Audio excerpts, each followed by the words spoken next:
the guys, they had this word called gambe. Gambe!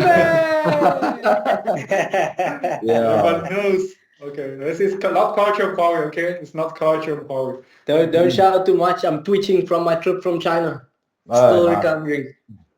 Yeah, you say gambe and you get this little knob in your throat. Okay, cool, As good guys. slides, I think Edward, you can pick just some very important points to show us. Yeah. Okay, so I have prepared a presentation with a couple of videos as well.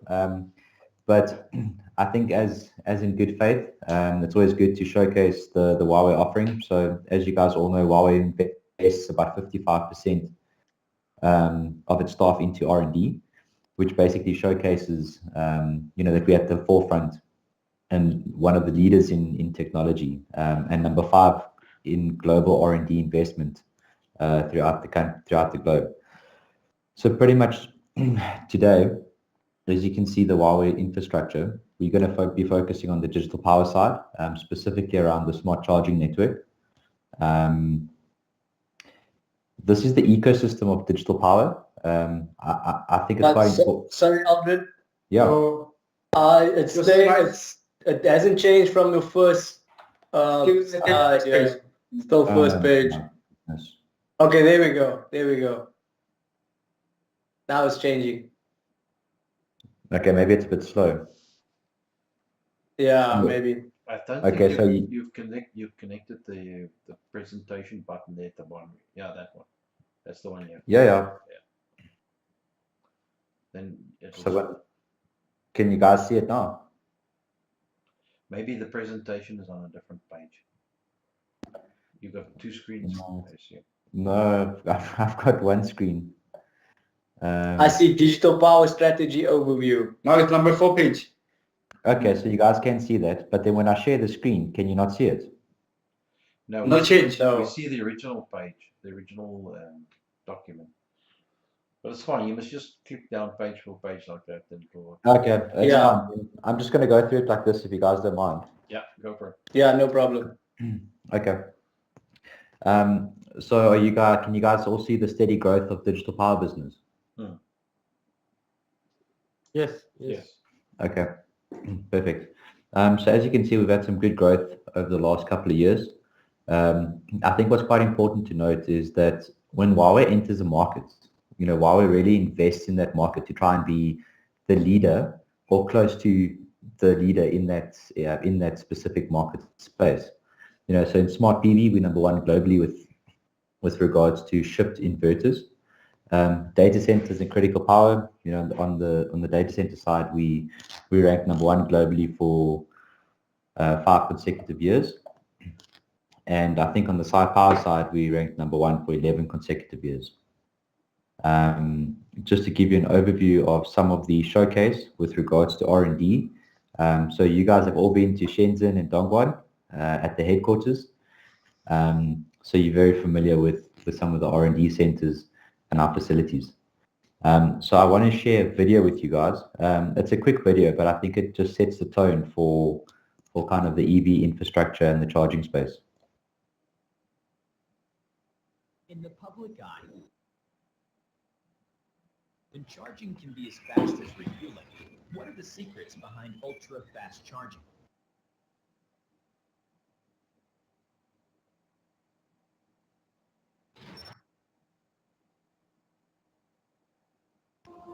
Liquid cooling brings high reliability. Traditional air cooling is inefficient and loud. It may cause dust buildup and short You should turn the volume up slightly. experience and investment benefits. Liquid cooling does not have technical limitations of air cooling. First, liquid cooling is highly efficient, reducing component failures caused by overtemperature. Second, the enclosed system protects components from corrosion, extending their service life. Third, fanless design is quieter than rotating fan blades. Huawei liquid-cooled ultra-fast charging follows the IPD process and leads the industry in architecture, components, testing, and manufacturing. Our liquid cooling system is made of a reliable integrated die casting architecture to ensure high tightness of coolant channels. The coolant electricity isolation design is adopted to ensure the optimal performance of the whole system. The system simulates extreme thermal situations to optimize the layout for cooling, eliminate hotspots, and ensure stable system running at high power.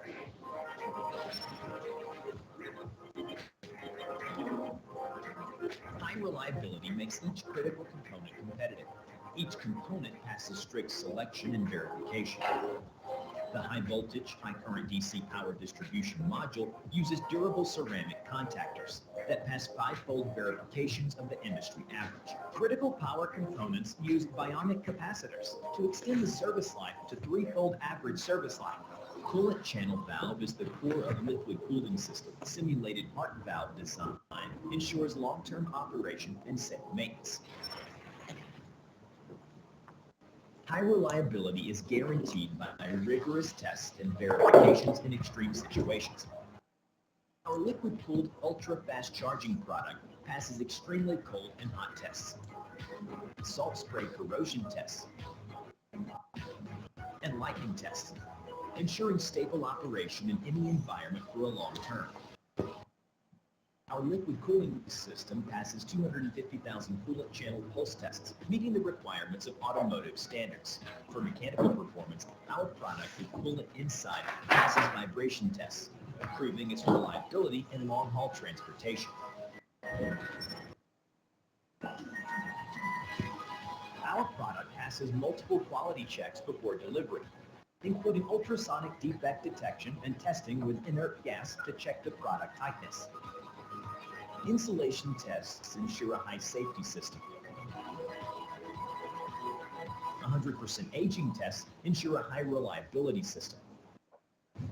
Huawei launched the liquid-cooled charging solution in April 2023. The solution has been widely deployed across China. Liquid-cooled ultra-fast charging promotes the application of high-voltage platforms and high C-rate batteries in electric vehicles. Ultra-fast charging in industry consensus. Liquid cooling has been proved reliable in so many success stories. Huawei continue to work with partners to build a high-quality and sustainable smart charging network for convenient and ubiquitous charging.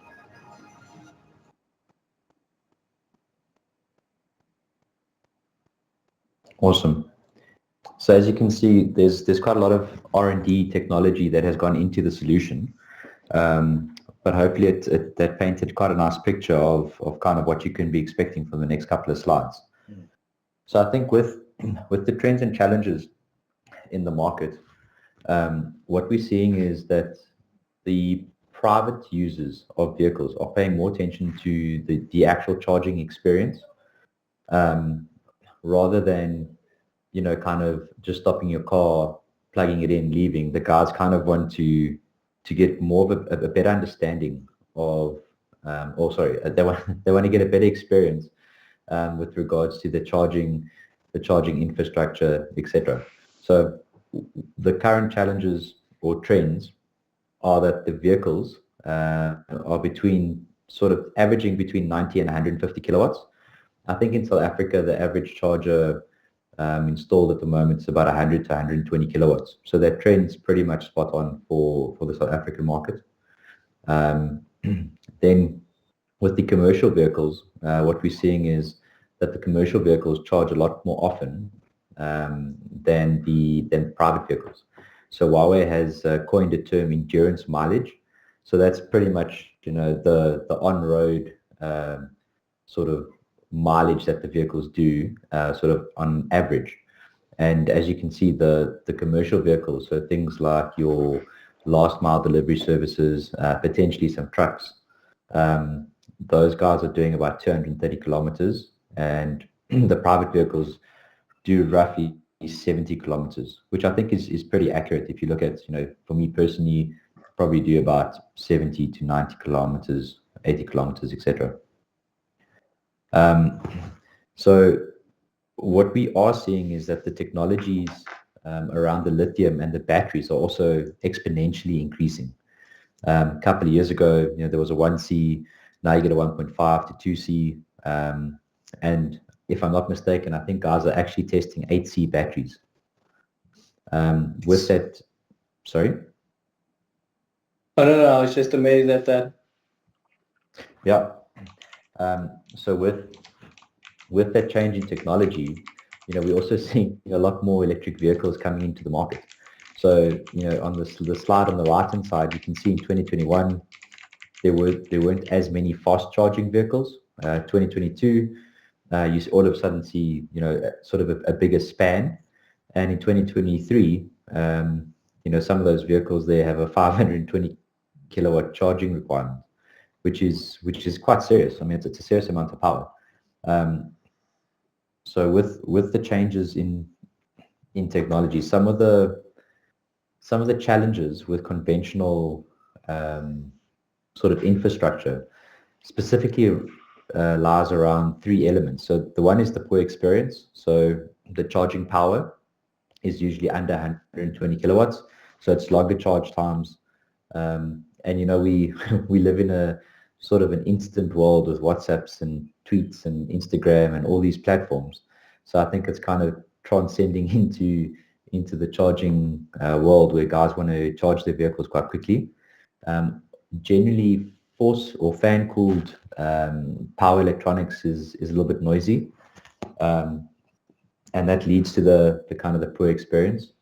But with the biggest thing I think is on the O&M side with the force cooled fans or the force cooling. The units have a high O&M requirement, so it means that the unit has to be switched off, it has to be cleaned, those modules have to be taken out, and the more harsh the environment, the more that maintenance and the routine maintenance has to take place. What you're also seeing is that current infrastructure is hard to scale. So if you have a 250 kilowatt charger that's installed, let's say, 3 years from now, the minimum requirement for a charger is 400 kilowatts. It'll be difficult to scale that single unit to adapt to the new requirements. And I think that's where Huawei has really got a unique differentiator. So some of the other challenges, I think it's difficult to match chargers to vehicles. So sometimes you have a slow car that occupies a fast charger.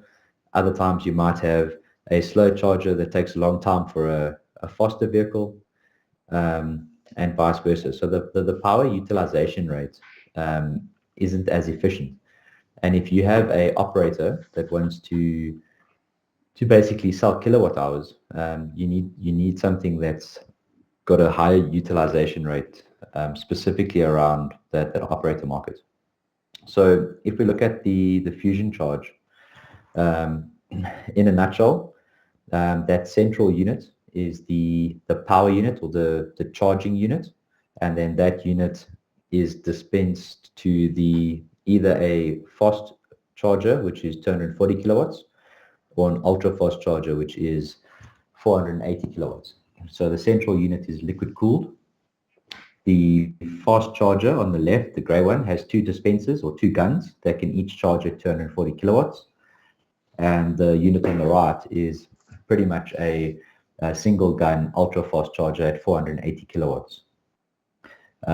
We also do DC bus coupling. So because we convert on the DC bus side, I think there's about a 2.5% higher efficiency. So you don't have to do the AC coupling. So as I mentioned earlier, so the ultra fast charging, if I play this clip, you'll see that it actually charges at 1 kilometer per second. Jeez. So you'll see that 9 seconds, that has jumped to 149 from 140. Then this is just a clip of the gentleman taking a noise reading, but it just highlights the decibels.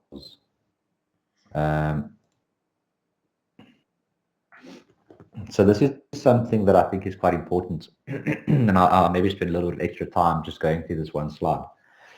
So if you look at a conventional system and you had four 400 kilowatt chargers, your transformer would have to account for that maximum capacity up front. So you'd have to have a transformer that had 1.6 MVA of free capacity. And I think, Etienne, based on your experience, I'm pretty sure you haven't found a transformer that had 1.6 MVA free. So generally speaking, that's kind of it's really difficult to create that infrastructure, lay the reticulation. But what Huawei has done is we have a let's say technology called power sharing. And what that does is it actually distributes the power evenly across all the chargers. So if a 400 kilowatt vehicle stopped at one parking bay and a 120 kilowatt vehicle, etc., but all the bays were full at full capacity, the unit would actually split the available load across the vehicles evenly, which would save on your transformer requirements. If one vehicle stopped at a 480 kilowatts and there was no other vehicles, then that one vehicle would get a full 480 kilowatts of power. And if you look at this clip, this basically just showcases, because of the dynamic power sharing, it showcases how quickly an operator can turn over the parking bays. So the more parking bays that get turned over, the more kilowatt hours you sell, the happier the operator is. This unit here, or the slide, pretty much just explains some of the logic behind the power sharing. So you'll see the first two dispensers are ultra fast and the other dispensers are 240 kilowatt guns. So if you look at the vehicles, each vehicle has a different demand, but the actual output from the gun varies because the load has to be split according to the requirement that is available. Once one vehicle has finished charging, then the vehicle that needs 240 kilowatts of charge, then the available capacity from the other charging bay would be pushed through to that vehicle that has 240 kilowatts of demand.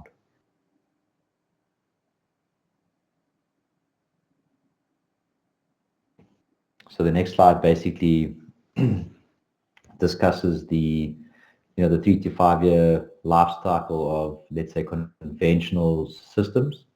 And if you don't take the modules out, clean them, you could have an issue where those units overheat and the whole unit actually goes faulty.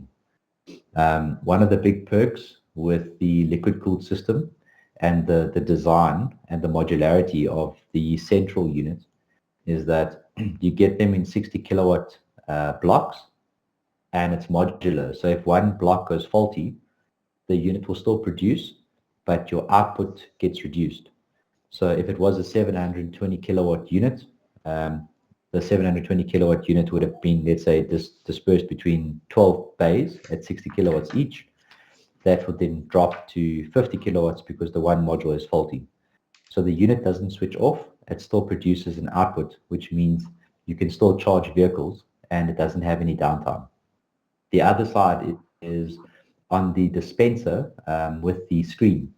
The unit can actually still charge the vehicle even though the screen has been damaged or the screen has gone faulty. So there's quite a lot of nice redundancies that are built in, and you'll see that the failure rate on the cooling unit at 0.5% is a lot less than, let's say, a failure rate of 3%. So this is kind of how you can design a system. You have your central unit, which can basically go in either 240 kilowatts, 480 kilowatts, or 620 kilowatts. But there's a DC to DC conversion built in, which does allow it to do 720 kilowatts, and an average of 12 guns at 60 kilowatts each.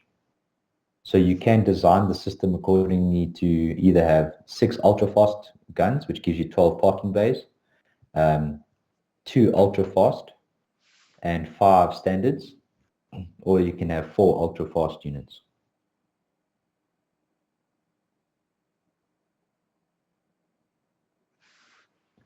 the other side is that because we can DC couple, you can save quite a bit of costs when it comes to your transformer and running AC reticulation.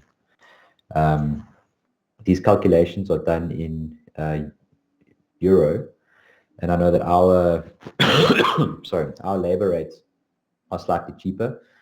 But I think if you're ever facing an issue where you want to implement, let's say, ultra fast or fast charging in a facility, but the transformer is very limited, and I think if the customer wants to act quickly, then we could probably save some time by not having to implement a new transformer and just supplement the load with some BESS. This BESS is also liquid cooled, currently being launched, I think now in January. And then I hit some slides, but maybe I'll just show you guys some of the slides now. So this is double gun charging. So it's currently a test in one of the Shenzhen laboratories where the guys are testing double gun charging at 1,200 amps, which is quite phenomenal. If you think about the amount of power that's actually being generated. And then just some pictures of a double gun charging. And then some references for you guys. So I've gone through that quite quickly. Do you guys have any questions for me? Yeah, I don't have any. Anthony, you go first. You go first because I want to ask. Yeah, for me, I was just more. I know the equipment was. It seems like it will be ready in Q1 2025, or was it already available Q4 at this stage? Oh, no, it's really available. So if we place the order, it does have a bit of a lead time. The current lead time is roughly 16 to 18 weeks delivered. FOB China. FOB China, okay. Yeah. And then just the technical connections, other than the base, adding the base to it.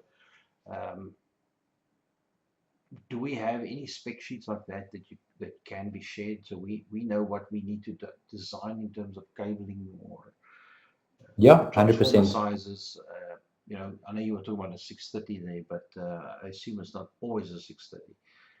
There must be multiple models out there. Yep, 100%. So I think our central unit is the 630 kilowatts, but you can step that down to 480 or 240.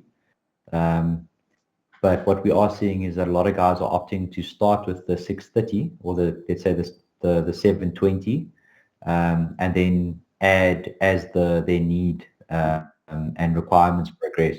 So you run your articulation correctly up front, and then you have that ability to scale your system as your requirement and the demand kind of comes in from the electric vehicle side. So what that means is that unit, that 600 unit or 720, there's 4 185 by 4 cables that have to be connected to that unit.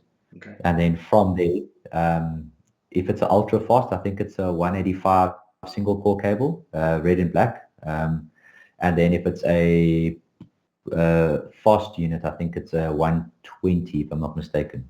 Mm-hmm.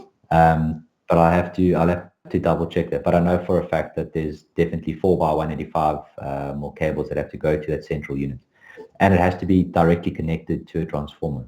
Mm-hmm. Is there any specific SANS requirements around it? Well, NRS, I'm thinking grid-tied solutions. Any kind of spec sheets or SANS requirements that we need to comply to that are compliant that we're made aware of? Not that I'm aware of. When it comes to the EV charging infrastructure, there's no SANS regulations. There are obviously IEC and kind of TUV requirements around, the safety elements. Yeah. I haven't personally seen a SANS or a NRS sort of regulation around EV charging yet. If there is, maybe it's going to be an iteration of an IEC yeah, an IEC standard. But I can definitely send you manuals, warranty documents, how to connect, etc. So I have all that available. I think that'll be great. And then I think from my point of view, because we would like to introduce this to a lot of our, let's call it our corporate clients that would have the capital to install it, or we would offer it as a part of a power purchase agreement solution. Okay.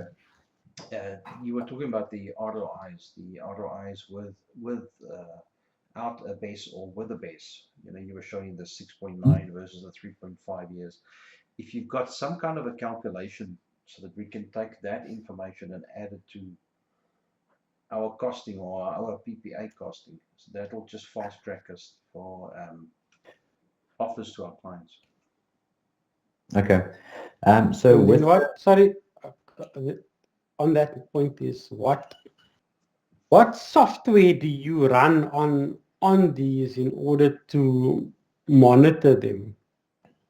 so the software is so firstly the dispense and the charger has to be OCCP 1.6, which is the regulation around the charging infrastructure. So that's a requirement. It's a standard operating platform specifically dedicated to electric vehicle charging. We don't have our own software to operate for billing. Okay. So we don't have a platform where you can put 30 units onto your website and then take those units and then kind of charge the client for billing. We can integrate into RFID tags, bank, Visa, Maestro, etc. So we have the ability to integrate, but because we find partners and we work with those partners, we sell the hardware, and the solution is tailored around the client. So the software, the SLA agreements, like you said, the PPA. So with the PPA, I'm assuming you'd put in some solar, and you'd probably have your BESS and your EV maybe on a rental agreement. So that kind of value comes in as a rental agreement on your system. Correct. But I think Anthony is on the right track. Somehow, someone has to pay for that energy that gets pumped into his vehicle. So some kind of a Visa interaction platform. So do you have someone that has done this locally, that has implemented that platform? Yeah, so there are two guys. Rubicon. Assume the ones Grid Cars. It's Grid Cars and Rubicon, yeah. So those guys have already done the implementation. They've got software they can integrate. The most important thing is that whatever your software platform is, that it integrates into the OCCP 1.6. That's kind of the main criteria. Also, I'm pretty sure you guys are aware, but a question that also comes up a lot is, will the charger overcharge my vehicle? I don't want an ultra fast, I just want a standard charger. The vehicle's BMS would always give the requirement for the charging. So the vehicle would say, I want 50 kilowatts, and the charger would go, yes, so I can give you 50 kilowatts. So the charger won't pump in 480 kilowatts if the vehicle only needs 50 kilowatts. So the BMS from the vehicle actually controls the charging.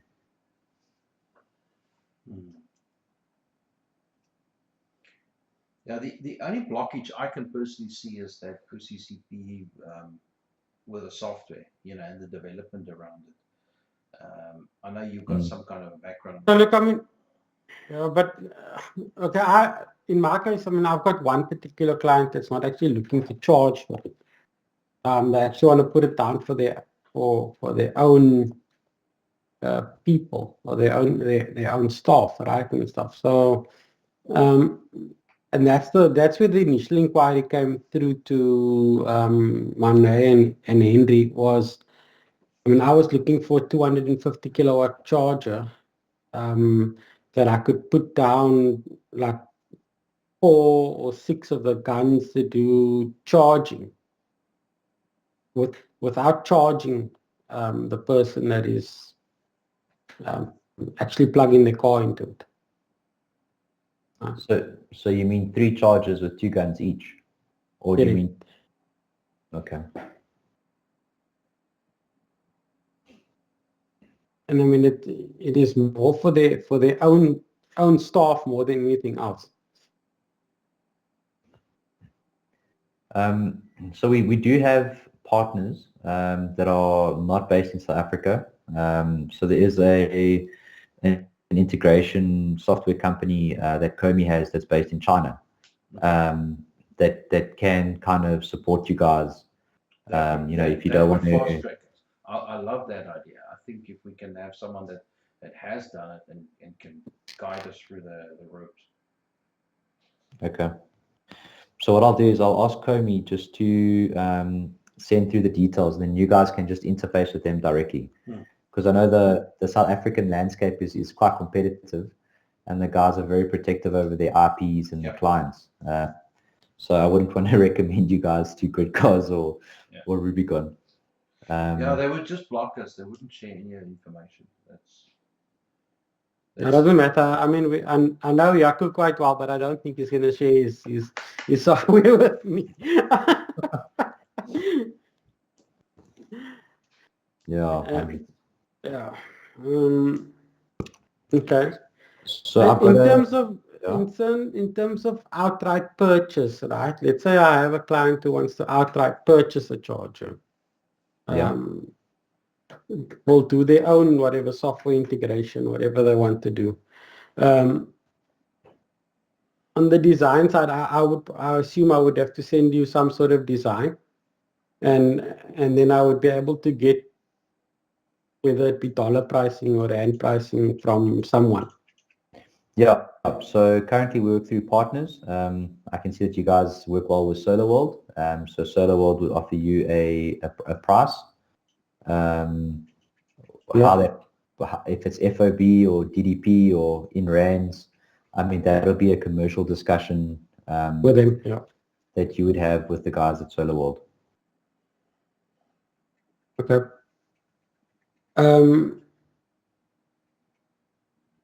I also assume I don't have to put, for instance, the 600 kilowatt infrastructure down if I'm never going to use 600 kilowatt charging. So that depends on your dispensers. So if you mentioned earlier you wanted 6 or 12 guns with the 240 kilowatts. So if you had 12 guns or 6 dispensers with one 600 unit, you would have 60 kilowatts per gun available for charging. Correct, which is over enough. I mean, for the electric vehicle industry in South Africa, most of them either have a 60 or 80 kilowatt hour battery in them currently. Sorry, just to interrupt there.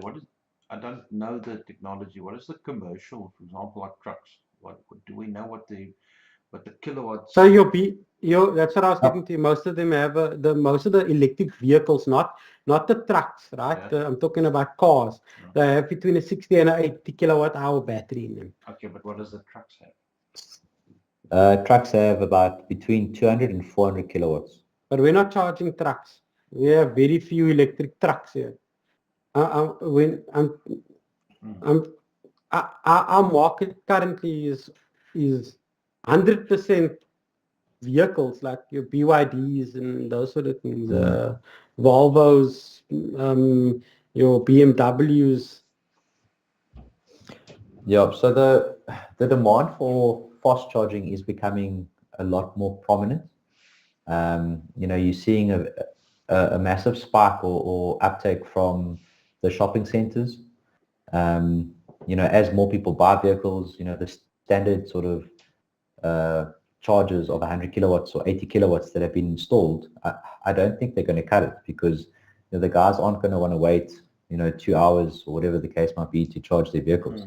They're going to want to stop, charge their vehicle, go in, maybe go to one shop, grab a coffee, come back. That's maybe an hour. So I think the malls, the outlets, kind of restaurants, those guys are all kind of engaging, trying to find draw cards that will be beneficial for their facilities.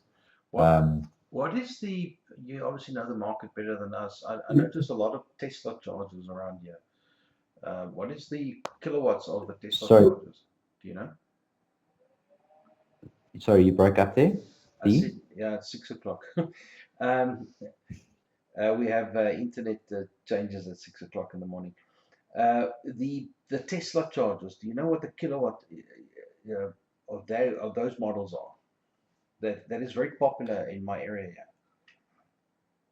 But you can't Tesla. You can only do Tesla vehicles with. You can't do. I don't think so. I think it's it's a universal charger.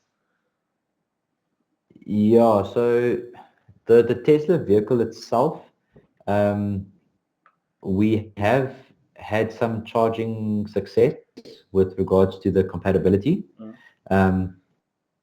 But I think, you know, if Trump wins... I was more trying to look at the kilowatts, you know, what kilowatt charging do they offer?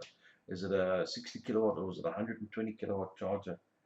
No, that'll be ultra fast and fast. So that would be in the region of 240 and 400. Yeah, that's what I'm saying. Is that's the market? Is the higher charges? So that's what I was trying to get to. So I was saying is that, I mean, I have a client currently who wants a 240 kilowatt charger, right? So in other words, if one car is connected to it, we can get 240 kilowatt charging. That's what I understand. Yeah. If 2 cars are connected to it, then they both charge at 120. If 4 cars are connected, then each one gets 60 kilowatt of charge. Correct. Is my understanding correct? Yeah, so one dispenser with 2 guns, it's 240 kilowatts per gun. Per gun, okay. Correct. But let's say I connect another dispenser to that same central charger. Yep. It's only when there is a car connected to it that it splits the charging. Yes. If all 4. Correct. Let's go back to that slide where you showed the wattages. Okay. No problem. Yeah. This one. So it's that one, yeah. So the first so two what I'm trying to get at is, yeah. So what I'm trying to get at, right, is that, like I said, without spending 600 money on a 600 kilowatt charger, I have a customer that wants a 240 kilowatt charger, right? Yeah. What he wants out of it is the ability to charge 6 vehicles at a time. Whether I understand that he's not going to get 250 kilowatts per vehicle then. He's going to get 40 kilowatts per vehicle. Am I correct? So it'll be 3 dispensers. So 3 dispensers, yeah. Yeah, 3 dispensers, 6 guns. So it'll actually be a little bit more. It'll be about 120 kilowatts. But the central unit that you're putting down, right, that 600, it won't be a 600 kilowatts, so you won't be able to get 242 each dispenser. No, so if you... It will be a 240 kilowatt dispenser, so that if one vehicle's plugged in, the one vehicle can get 240. Yeah, but I mean that doesn't really make sense, because if the vehicles change, I mean, and the requirement of your customer changes. I mean, like I said, you know, if you look at battery technology, how the battery technology is evolving, then you look at all the new electric vehicles that are coming to South Africa. You look at all those power requirements. You know, putting in the 240 kilowatts, we can, but it means that, you know, then you'll have basically one unit. If another unit comes, then you would get like 50 kilowatts or 60 kilowatts. If another vehicle comes, and if there's 6 vehicles on 240 kilowatts, you're going to be averaging 40 kilowatts per unit. Exactly, but that's what I'm saying. I mean, in this case, it's fine, because the guy's driving from home to work, charging his vehicle. It's going to take him.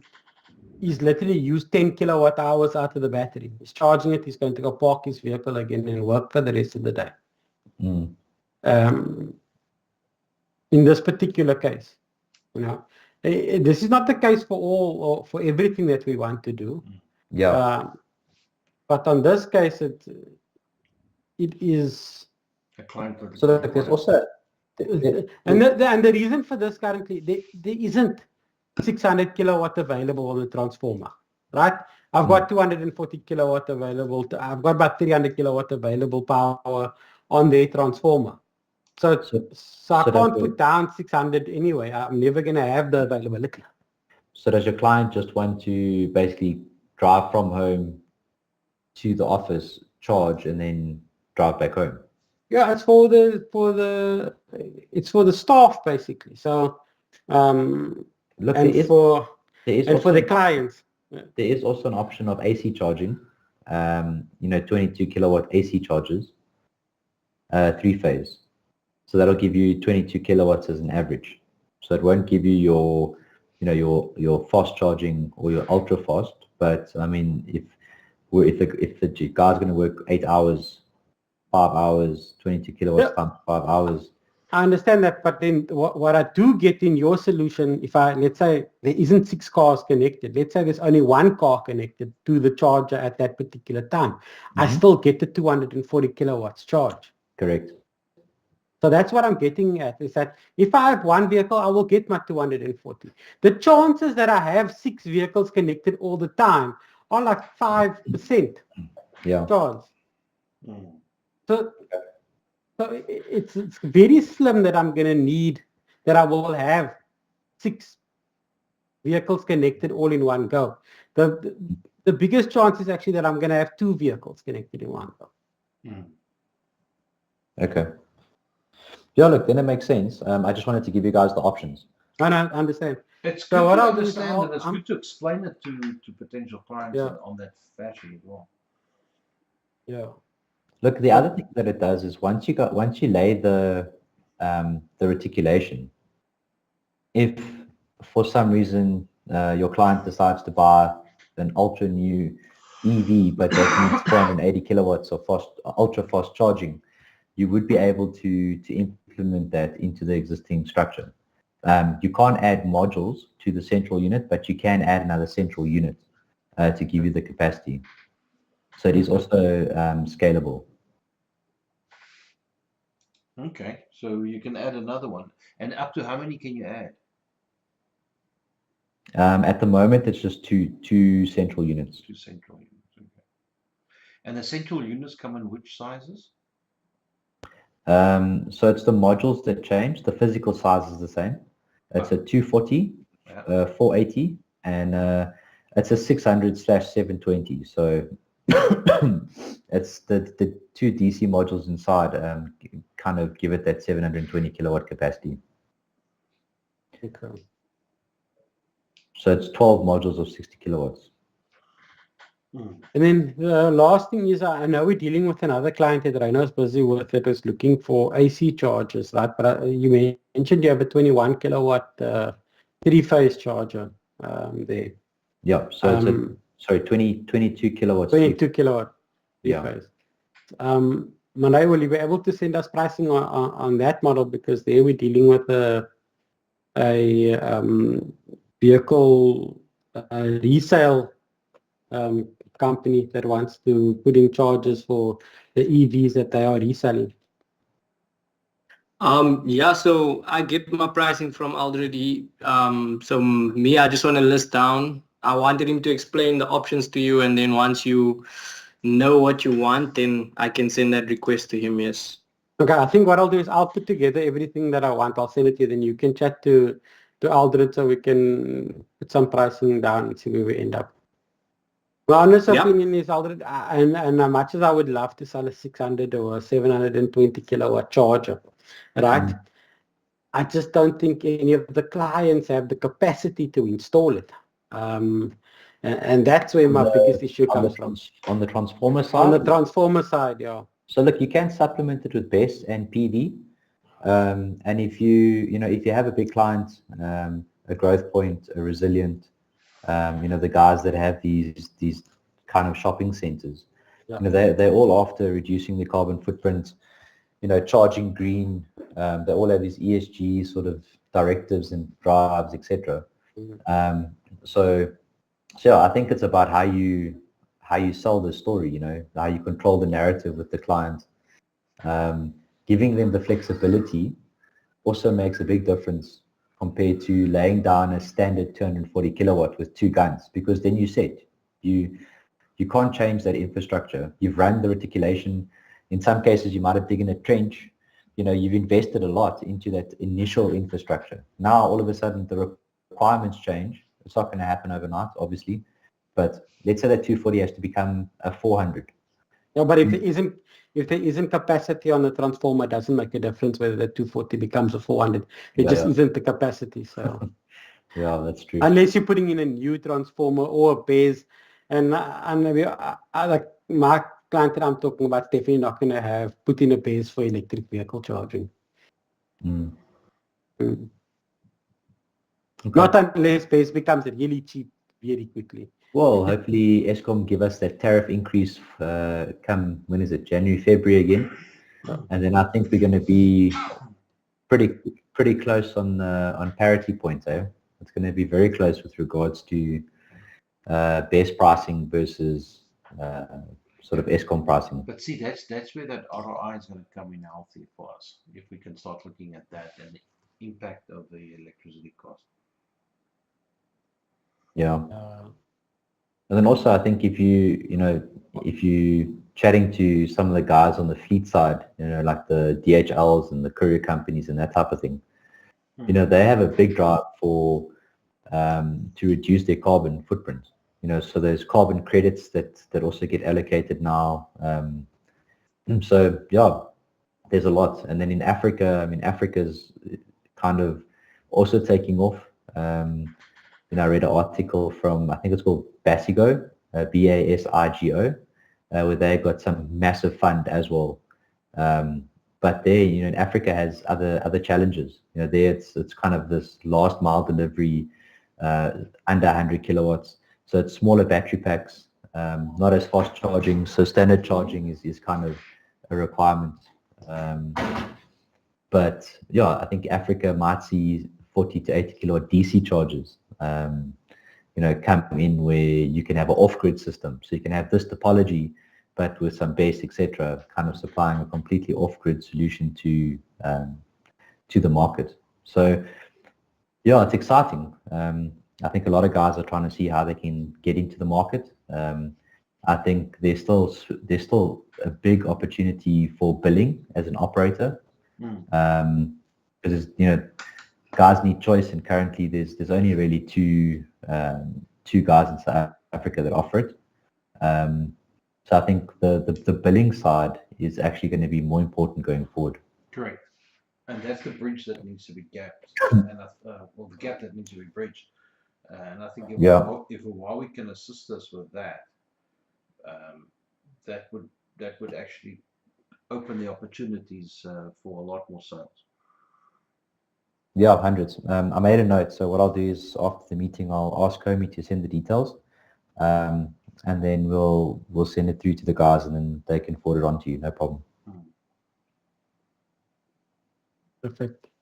Excellent. Thanks, guys. Any other Sorry, questions? just one more question. The Fusion smart charger, Yeah. what is the lead time on them approximately? The AC unit or The AC units, yeah. I think those come also from China, so I think those are more freely available. I think you're probably looking at a 4-week reduction in lead time. So maybe let's say 2 to 3 months instead of kind of 3 to 4 months, roughly. Okay. Just add some spec sheets of those as well. I'd love to see it. Okay. Yeah, the Fusion, there's lots of videos, nice videos on the website. No, it's also very easy to install. So maybe if you guys do look at offering that solution, from my experience, it'd be good to kind of build a bit of a stand, a bit of a kind of like a post, and then you can integrate some circuit breakers, surge protection, that type of thing into the design, because it's just a standalone unit, and sometimes you have areas that you can't actually mount the units to. So then if you put it onto a wall or a pillar, it doesn't always look so nice. And what you can also do is you can also brand if you create like a kiosk, maybe a slimline kiosk that you design, you can also brand that kiosk for your client, for you guys, etc.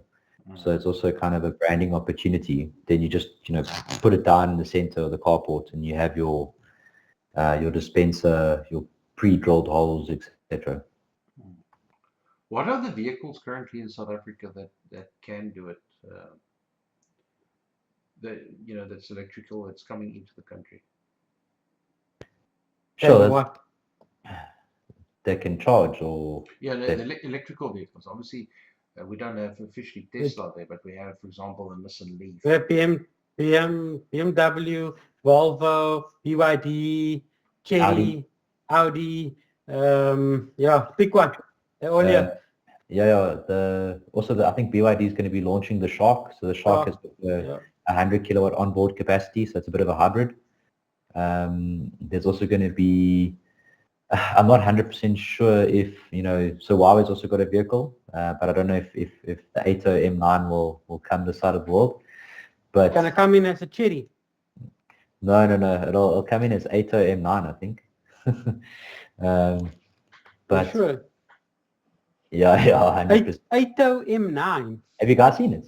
I've seen the vehicles in China, but according to them, it's coming in as a Chery. Yeah, there's been discussions. I don't know if it's going to come through as a Chery anymore. Oh, but, okay. What I can say is there's a lot more there's a company called G-Tour that's coming into Africa. They're going to launch an electric vehicle. And I think there's a Beijing or something like that. I think. Bayak, yeah. And there's another one that ends ING. Yeah, so there's quite a few new players. I think the electric vehicles that are already, Polo, I think VW is going to launch their Polo, the ID2. As well. Ford's, the Ford is launching the Ranger electric that's going to be built at the Ford plant up in Johannesburg as well. Yeah, so they've already implemented some EV infrastructure there to run their tests. Also the endurance tracks, the guys have got ultra fast chargers, double gun chargers. They're testing the endurance of the battery packs in heat, kind of worst case conditions. So look, I think the trend's coming. From all the research and stuff, 2026 seems to be when there's going to be this huge boom. I think currently there's enough infrastructure to get around. There's a lot more chargers installed, fast chargers, slow chargers, AC chargers. Also the AC chargers, the price points have kind of come down quite a bit, so they're not as expensive as what they used to be. So I think 2026 is when you're really going to see kind of a massive increase in spark. And with all these new players coming into the market, they're all running and launching their own initiatives with EV. Audi did a rollout for their infrastructure. BMW, Ford is probably going to, if you guys have contacts at Ford, maybe try and speak to them about any planned rollouts for infrastructure, for charging, for around specifically for their Ford EV. But yeah, it's exciting markets. But I still feel that the kind of the operating O&M, that area of the business is where the money is going to be at.